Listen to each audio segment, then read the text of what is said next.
It's June 1st. Let's go ahead and take a look at the garden as it stands today. I am in Zone 6B in Tinley Park, Illinois, just outside of Chicago. Let's see what our garden looks like on the 1st of June. All right, I'm going to start back here. This is the jalapeno plant that I overwintered. So this plant had quite a head start. Oddly enough, we're going to take a look at peppers. The rest of the plants, I put this by itself just because I didn't want it to shade out the other peppers, but we're going to look at some other ones that are already have some peppers growing. This one's got some flowers, which is nice, but no actual pepper growth yet. It's still early. It's only June 1st, but I thought we'd show that just how tall it is for being June 1st. Obviously, it's over a year old, so that makes sense. Here are our tiny Tims. These are microdwarf tomatoes that we just planted. They're starting to grow and get a little bit bigger. I also have some poppies planted in between them just to attract some pollinators to them and make sure that we get a good crop from these guys. The garlic chives or onion chives. These guys are about done. We can start. We've already picked quite a bit. They grow quite proficiently, but I'll keep them and cut them as need be for eggs and stuff like that. Then off to our little strawberry patch. This guy, I just threw in this. We have a hill, and this hill is pretty much useless. The soil is terrible, has tons of weeds and grass and all that stuff, but wanted to see what we can grow here. So I just threw some strawberries on to see if they would grow.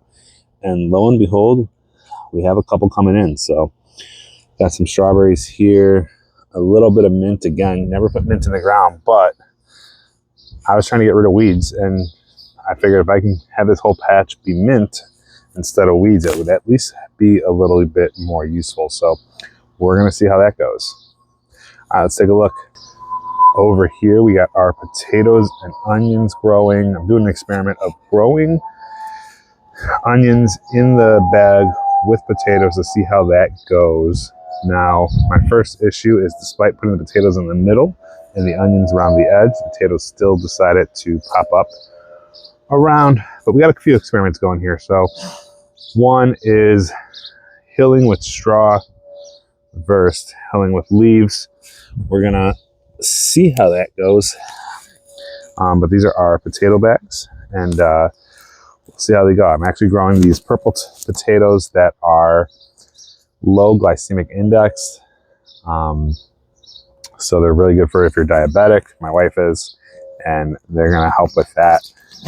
We had them last year as well. I didn't grow as many, but they turned out really well because, again, they didn't spike her sugar, whether we fried them or baked them, however we cooked them. Her sugar did not spike as much. So very good there. Going up here, going up the hill a little bit, we just planted the other day some cucumber seeds. So right now that is bare, but then we have some cucumber plants pop up there. And then here is our zucchini. Starting to get pretty big pretty quick. If you saw my short about them being very root bound, you can see that they're doing fine now, so no damage. And then here is the cherry bush that we got. Unfortunately, the birds took all the cherries. There wasn't that many yet. It's just planted, so it's not going to do too well with fruiting this year, but the birds took the few fruit that we had. All right, the asparagus patch is pretty much done producing for the year. Actually, I could take these guys here, these little ones, but not as much coming up as there was. Then we have our Three Sisters area. Got the corn in, as well as some squash, 2 squash plants at the end. The goal is for those to grow and to cover the soil. And then the corn will grow up, and then we'll plant something to climb up the corn at some point. All right, going into the peppers. We actually have our first pepper growing. It's a purple cayenne. That one is the first to have some kind of fruit. Actually, there's another one over here that has some fruit. So we are starting to get little pepper fruits here. The radishes, my daughter wanted to plant, so those were planted way later than we normally would plant radishes, but they're good just to cover up some areas in the garden. Threw in some flowers that I had actually just sitting around, and then for the tomatoes, we're starting to do a floor to weave. I still got to finish the other rows here, but hopefully we can grow those really tall. And in the corner here, I have our pumpkin that, again, my daughter wanted to grow. I don't know how it's doing. It's doing all right. It's starting to get over the top. We also put a pumpkin down here that is not doing so well. But I think certain areas are good and certain areas are not. I'm still working through my soil and trying to make it better. So we'll take a look there. All right, let's look at the brassicas. I got some broccoli starting to head, and then we got some other broccoli that's already done. So this is the rabbi broccoli that gives a bunch of little broccoli. It is already done. I'm going to pick that out. The only reason I haven't yet is because I'm trying to make sure that the peas that I have growing stay shaded very well, because I don't want it to get too hot for them. And then here is my purple broccoli. A really cool variety. Yeah, and then moving along this bed, we got some cilantro, lettuce, spinach. Not sure what that is.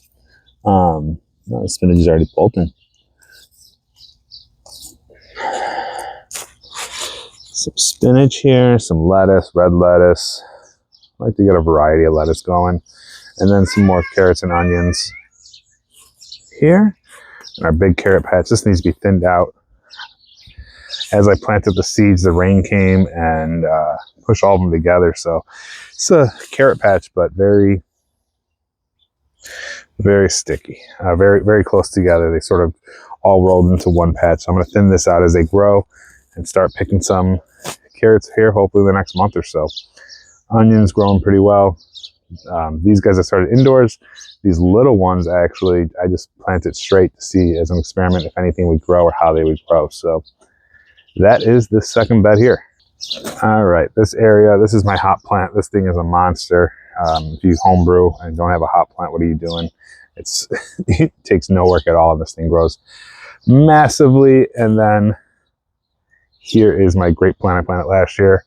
Still don't know how this is going to work. Don't know exactly. I've read year 2 you might get some grapes. Some people say year 3, so we'll see if we get anything this year, or if we got to wait till next year. We'll take a look. But that's the update for June 1st. The only thing I didn't show you guys is the raspberry and blackberry bush that we have out front. Not much going on there. They're starting to flower, but not a whole lot going on. Again, this is a, quarter of an acre yard, and we have a pool. We have a lot of stuff going on in this yard, yet still plenty of room to grow a lot of food and try to reduce this grocery bill, because it has been getting terrible pricing out there. So I got a lot of weeding to do and some watering to do, as this weekend I didn't have as much time as I wanted to work in the garden, but we'll knock that out and go as we go. All right, guys, please like, subscribe, click the bell notification, get these videos as they come out. Thanks for watching. Let me know how your guys' garden is doing, and if you're up north, especially in zone 6 or 5, curious how you guys are doing in the summer. We have a shorter growing season, and a lot of times we watch these videos of people in the south that are already getting tomatoes and things like that in May and get a little bit jealous, but we can get some food in May and June as well. And I hope you guys are, and I hope if not, you guys are starting your gardens here in June to get food for August and September. Have a good one.